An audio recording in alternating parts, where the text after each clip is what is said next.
Olá, esse é o Conexão. Com uma taxa de distorção e idade série de quase 30%, um percentual de evasão acima dos 10 pontos, o ensino médio tem mobilizado o debate e a preocupação de educadores e governos. Um levantamento do movimento Todos pela Educação resume ainda esse cenário de maneira bastante clara. 4 em cada 10 jovens de 19 anos não concluíram essa etapa. O desafio é grande e a gente agora inicia um bate-papo sobre essas dificuldades que o Brasil enfrenta e que medidas podem ser implementadas para que o país cumpra a meta do Plano Nacional de Educação de ter 100% dos jovens de 15 a 17 anos matriculados no ensino médio até 2024. Quem vai nos ajudar nesse debate é a Ana Carolina Fonseca, que é oficial do Programa de Desenvolvimento e Participação de Adolescentes do Unicef no Brasil, e o Alessio Trindade de Barros, que é secretário de Educação da Paraíba e coordenou o grupo de trabalho do ensino médio do Conselho Nacional de Secretários de Educação. Muito obrigado pela participação aqui no Conexão. A gente vira e mexe, trata desse assunto aqui, ensino médio, a gente sabe que é um dos gargalos da educação no Brasil. E começo perguntando, mudam-se os governos, mas esse desafio continua, né, Ana? Sim, mudam-se os governos, o desafio continua porque, na verdade, é preciso pensar em estratégias e metodologias que, então, sobrevivam a essas mudanças e que criem um processo contínuo de olhar para esse estudante enquanto ele está dentro, para garantir que ele está aprendendo, que ele não saia e que, se ele saia, ele volte o mais rápido possível. Mas a gente já tem uma ideia do que precisa ser feito para melhorar esse ensino médio? Ou a coisa ainda continua muito no plano da abstração? A gente tem uma ideia, tem muita ideia, na verdade, né? Então, várias pesquisas já mostram, inclusive escutando os adolescentes. Primeiro, entender que o desafio não está só na sala de aula. O desafio está fora da sala de aula, então muitos dos fatores que levam os adolescentes a saírem da escola são fatores que estão relacionados à sua vida, questões de saúde, de renda da família, de mobilidade na cidade. Então, o que precisa ser feito e que ainda é um desafio no Brasil é você ter uma atuação mais intersetorial, você conseguir de fato articular diferentes pastas para que elas olhem juntas para esse menino, entendendo que se ele saiu da escola tem vários fatores envolvidos. Não adianta só rematricular, então ele precisa ser abordado, trabalhado de uma forma integral, né? Do ponto de vista de todas as suas demandas, necessidades e competências. E quando a gente fala integral, não é só a coisa do regime, né? De você ficar o dia inteiro dentro da escola. A gente está falando de algo que vai muito mais além do que isso, né?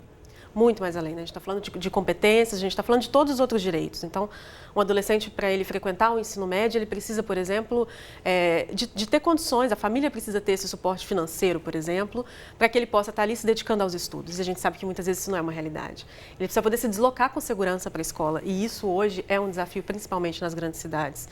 Então, a gente está falando de vários aspectos da vida. E de estar na escola, e da escola ser um ambiente que se conecta com a vida dele, né? Os adolescentes trazem muito isso, de às vezes não ver sentido no que está acontecendo ali. Porque o mundo está exigindo dele hoje habilidades de... O mundo está no século XXI e a escola ainda, no Brasil pelo menos... renda, emprego, e muitas vezes a escola não está ali conectada com esse dia a dia dele, né? Pois é. Alessio, aí a gente esbarra em outras dificuldades, né? A gente está falando aqui que é preciso construir uma escola que propicie essa educação integral, que prepare esse jovem para o século XXI, mas a gente sabe que tem muitos estados com graves crises fiscais. Para tudo isso precisa de dinheiro também, para a gente falar no bom português, né? Exatamente.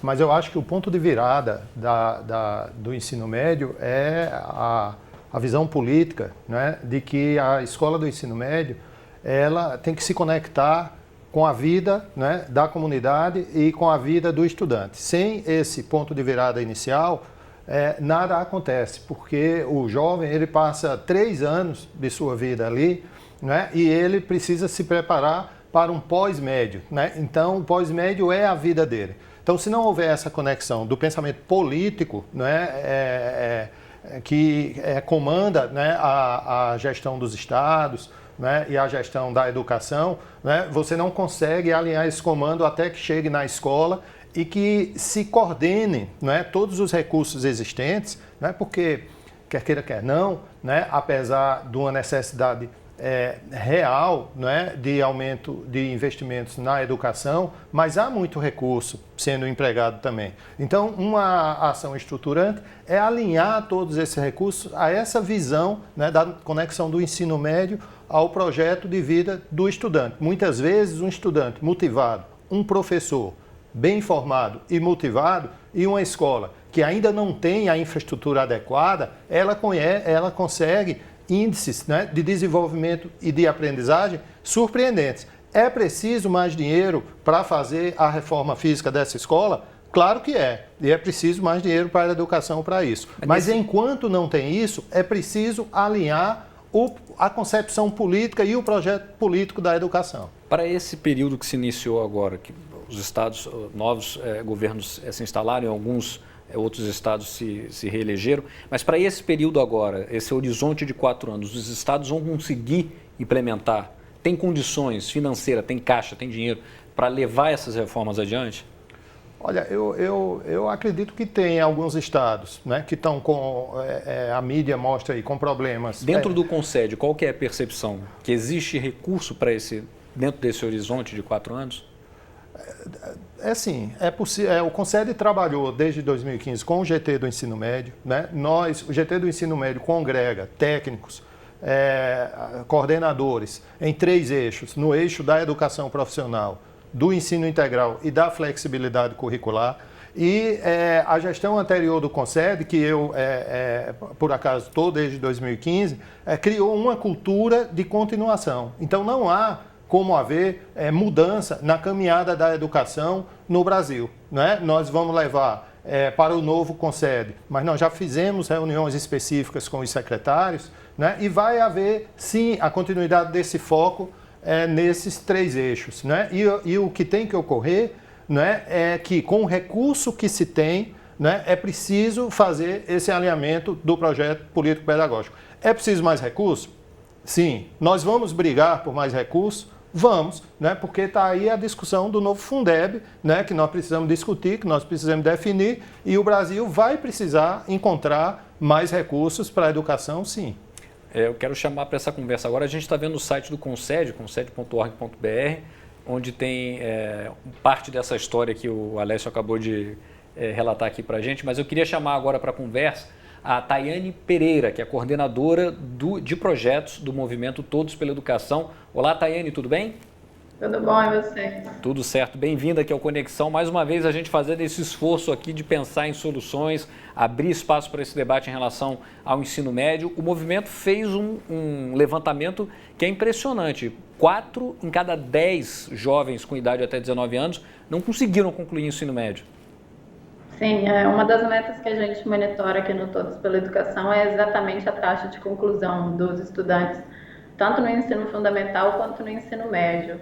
E como você comentou, os indicadores do ensino médio são assustadores, né? A taxa de conclusão até os 19 anos, que é a idade limite para os estudantes concluírem essa etapa da vida escolar, tem aproximadamente 64%, é muito baixo ainda, e quando a gente olha, na verdade, a gente vê que isso tem reflexos, né? Essa taxa de conclusão tão baixa e tão ruim, ela é um reflexo e ela atesta o fracasso do sistema educacional como um todo, porque você começa a ver que essas taxas vão caindo desde o ensino fundamental 2, e isso vai piorando, e como, né, o pessoal já comentou, isso é reflexo de uma série de coisas pelas quais os jovens acabam abandonando a escola, mas acho que uma das principais e que a gente precisa prestar bastante atenção é que muitos jovens abandonam a escola porque não conseguem aprender. Então, começam a não ver sentido ao ir para a sala de aula, não conseguem acompanhar o conteúdo que está sendo dado, porque tem defasagens enormes das séries anteriores, e isso desestimula os jovens totalmente. Então, agora, o que a gente precisa focar é realmente nesse problema do aprendizado. Mas, Tayane, a gente está conversando aqui no estúdio sobre essa questão da educação integral, que é um elemento que é basilar aí nesse debate sobre o novo ensino médio, né? De você ampliar a permanência desse jovem na escola, e não só ampliar essa permanência, mas dar conta de formar um cidadão preparado para os dias atuais.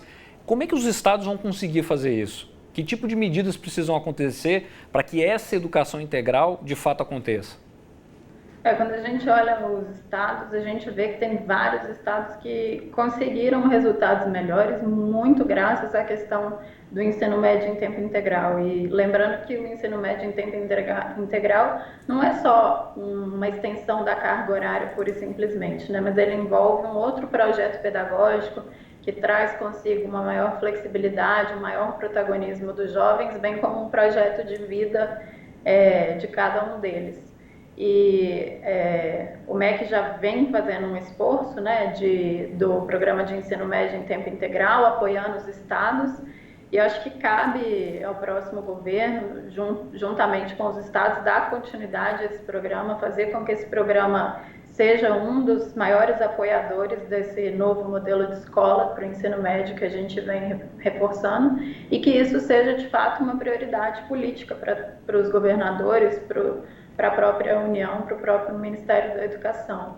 E Tayane, dentro desse debate que vem acontecendo já há algum tempo, várias ideias surgiram, várias ideias de medidas surgiram em relação ao ensino médio. Uma delas é a questão do ensino à distância. As novas diretrizes do ensino médio permitem um certo percentual de horas-aula nesse regime. Como é que o movimento vê essa possibilidade? Acho que a gente tem que entender que o ensino à distância ele é possível, né? Mas a questão da aula presencial, de estar ali a interação professor-aluno, aluno com seus pares, com os outros estudantes, ela nunca pode ser deixada de lado. É super importante que essas interações presenciais ainda existam e que a educação à distância sirva como algo complementar ou para disciplinas que de repente são elegíveis, enfim. É algo que precisa ser ainda avaliado com bastante cuidado para que não se torne a regra ou que isso não se torne, né, uma cultura disseminada em detrimento das aulas presenciais. Mas as diretrizes colocam bem fortemente um limite que vai precisar ser respeitado, vai precisar ser equacionado pelos estados. Eu queria trazer essa questão rapidamente aqui para o estúdio. Alessio, dentro do CONSED, que reúne aí as secretarias, os representantes das secretarias estaduais de educação, como que essa questão do ensino à distância é vista? Vocês entendem que isso, de fato, pode ajudar a construir esse conceito de uma escola, de uma educação integral? Nós temos muitas diferenças, né, no país. Então, o estado do Amazonas, por exemplo, é um exemplo em que utiliza a educação à distância até pela acessibilidade, né, na questão dos povos da floresta e etc. Então, assim, o ensino à distância, ele é uma flexibilidade importante, né, em alguns aspectos, mas que precisa ainda ser aprofundado, né, a forma de se trabalhar com a educação à distância. O que não pode se perder, né, com a educação à distância é isso que nós falamos antes, né, a vinculação da vida do estudante, a vinculação do estudante entre eles, formando uma comunidade, aprendendo a se relacionar, aprendendo a cultura da paz. Então, isso não se pode perder. Então, eu posso ter flexibilidade para o estudante, mas eu não posso ter flexibilidade para o projeto pedagógico escolar. Ele tem que estar presente, ele tem que ter coordenação pedagógica. E aí, no Brasil, muitas vezes, a gente leva a educação à distância de forma rasa para a questão da flexibilidade para o professor e para os custos, ou então aquela coisa das tecnologias, as tecnologias legais, tecnologias avançadas. Mas isso não é o mais importante, né? O mais importante é que o projeto pedagógico permita que o aluno construa o seu projeto de vida. Que risco você vê, né, num modelo como esse, Ivana? Eu acho que assim, a gente tem que reforçar realmente essa preocupação, né, de o estudante, ele precisa, a gente quer cada vez ele mais próximo, cada vez esse adolescente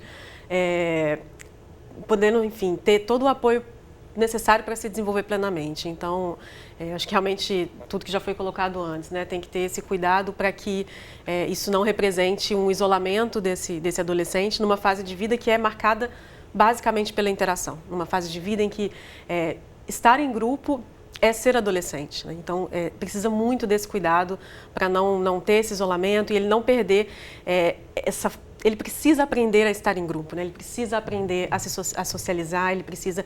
E o conhecimento, a construção do conhecimento É um processo coletivo e é um processo que você não faz isolado. Então, de fato, é importante, né, essa atenção para como isso vai na prática acontecer. O ensino à distância ele poderia, dependendo da maneira como ele for implementado, ser um risco para o desenvolvimento dessa noção de comunidade, desse conceito da presença desse conceito de noção comunitária na formação do estudante? É o que a gente tem que considerar. Claro que a gente sabe que o adolescente hoje, por exemplo, ele vive em comunidade por meio das redes sociais, por meio da internet. Então, ele também tem um senso de comunidade, de pertencimento mediado pela tecnologia. E é importante considerar isso, inclusive, como um aspecto da vida hoje. Mas é importante entender que essa copresença física, realmente, isso é importante que não se perca, né? Ouvindo os adolescentes, o Unicef tem muito essa prática de estar com os adolescentes e ouvir. O que a gente mais escuta é uma demanda por alguém que nos escute, alguém que esteja com a gente pensando a nossa vida, o nosso projeto de vida. E quando eles colocam isso numa dimensão física, de copresença, de estar junto. Um detalhe interessante, quando a gente pergunta da escola, eles têm um carinho enorme, por exemplo, pelo porteiro e pela cantineira. Aquelas relações que vão construindo. Porque ali, né? é quem me escuta, é quem conversa comigo, então tem uma demanda grande. É uma fase da vida em que você está ali, enfim, muitas vezes cheio de desafios e realmente essa presença física é fundamental também. Né? São algumas ideias, né? E eu queria que, aproveitando que a gente está conversando agora aqui, como é que o Unicef tem apoiado as redes estaduais, municipais, nesse processo aí de reforma, de mudança? Um primeiro ponto, né, é trazer para a escola. Então, isso é um ponto. Tem muita gente fora e muita gente que saiu por conta da própria distorção enfim, por outros fatores. Então, o Unicef desenvolveu uma plataforma, né, que é a Buscativa Escolar. E a proposta da plataforma é oferecer para os municípios e para os estados uma plataforma gratuita que ajuda os municípios a se organizarem com o que eles já têm. Então, a gente sabe que a realidade é essa. Então, é interessante ver. A gente está até vendo aqui o Buscativa. Exatamente, o Buscativa Escolar. Então, é uma plataforma em que as prefeituras aderem, elas podem se organizar ali dentro da forma como for mais conveniente para elas. Mas é importante entender que hoje a saúde, a assistência, todas essas áreas, elas têm equipes na rua, elas estão em contato com as famílias. Então, é você poder otimizar e contar com essas equipes para identificar esse menino que está fora da escola e ajudar a trazer para dentro. Então, é uma plataforma que ajuda nesse sentido. Outro ponto é só rematricular? Não é só rematricular. Então, também tem um desafio colocado. A maior parte, né? Hoje a gente tem 2.500 municípios que já fizeram adesão, mais de 40 mil alertas. E o principal motivo da evasão colocado é o desinteresse na escola. Então, a gente sabe que você tem que olhar para isso. E esse é um outro ponto. Então, o Unicef também desenvolveu uma iniciativa, né, que é o Trajetórias de Sucesso Escolar. E a ideia é apoiar a escola, os municípios, a realizarem diagnósticos baseados em dados, desde a sala de aula. Então, que mudança você pode fazer na sala de aula, na escola, na comunidade, no município, para você dar conta de enfrentar a distorção. Então, a distorção em idade séria é um fator que precisa ser enfrentado. Pois é, a gente está falando aqui das dificuldades, dos desafios, mas agora eu queria chamar mais um elemento para essa conversa. A gente vai falar agora com a Elaine Cristina Rossi Pavani, que é coordenadora da Escola Viva no Espírito Santo, que foi o estado que registrou o melhor IDEB do ensino médio na última divulgação feita pelo MEC. A gente quer saber de tudo dessa experiência aí. Olá, Elaine, tudo bem? Olá, tudo bom, Bernardo? Bacana, obrigado pela participação aqui no Conexão. Eu queria que você explicasse para a gente o que é esse programa Escola Viva, que tem dado tão certo aí. A Escola Viva é uma escola de tempo integral aqui do estado do Espírito Santo. Ela teve início em 2015 com uma escola, em 2016 foram mais 4 e atualmente nós temos 32 escolas em funcionamento e vamos colocar mais 4 para funcionar em tempo integral a partir agora de 2019. Essa educação integral que nós ofertamos, ela é em tempo integral também. O aluno entra na escola às 7h30 da manhã e sai às 5 horas da tarde. E nesse modelo, o jovem e o seu projeto de vida são a centralidade do nosso projeto. Na primeira semana de aula, ele é acolhido por um grupo de jovens acolhedores, alunos como eles, de escolas que já estão em funcionamento em tempo integral, para explicar como funciona esse projeto, como ele pode ser protagonista, como ele pode construir o seu projeto de vida, quais vão ser as experiências que ele vai vivenciar dentro dessa escola de tempo integral. Isso faz com que o aluno crie um vínculo maior com a escola, que ele queira participar dessas atividades na escola. E a partir daí, começa todo um ciclo onde nós integramos os conteúdos da Base Nacional Curricular Comum com a parte diversificada do programa. A parte diversificada, ela é composta de aulas, 2 aulas semanais de disciplinas eletivas, onde os alunos eles vão optar por qual disciplina eletiva ele vai participar, aquela que mais condiz com o seu projeto de vida. Ele vai ter aulas de estudo orientado, no qual ele vai ser convidado e ensinado como ter o autodidatismo, a busca pelo seu conhecimento. Ô Elaine, eu vou te interromper rapidinho, porque você estava falando desse momento em que o aluno ele tem a chance aí de escolher as disciplinas eletivas, né? Isso. A gente vai ouvir a opinião de um desses alunos da Escola Viva São Pedro, que fica na capital Vitória, e que foi gravada pela equipe do programa. Ele fala sobre a empolgação de poder escolher essa disciplina eletiva. Vamos ver. Meu nome é Lucas Almeida, eu sou do 2º ano aqui da Escola Viva São Pedro. Bom, hoje está sendo um dia de eletivas, a gente vai escolher as eletivas que tem aqui, são 11, e a gente fica muito confuso para escolher várias, porque todas são muito legais. Mas eu já escolhi a minha, que foi a política, dentre várias outras que tinha de música, de teatro, teve também de física, química, várias outras misturas. São muito legal, muito novo para todo mundo aqui, ninguém nunca tinha visto algo igual, está sendo muito legal. Eu já escolhi de política e estou querendo muito entender esse novo mundo que é a política, tá presente no Brasil, porque é importante também. Elaine, quer dizer então, se eu entendi direito, o Escola Viva antecipou a implementação aí da BNCC, né? Isso. E nessa parte diversificada, além das aulas das disciplinas eletivas, a gente também conta com aulas de estudo orientado, com clubes que são chamados Práticas e Vivências em Protagonismo, aonde os alunos que serão os líderes dos clubes, eles que vão formar esses clubes com seus jovens de acordo com a afinidade que eles têm. Aí nós vamos ter clubes de fotografia, de música, de dança, de estudos para o Enem. Nós temos a tutoria nessas escolas de tempo integral, onde todos os membros da escola, professores, coordenador pedagógico, diretor escolar, eles vão ser tutores dos alunos.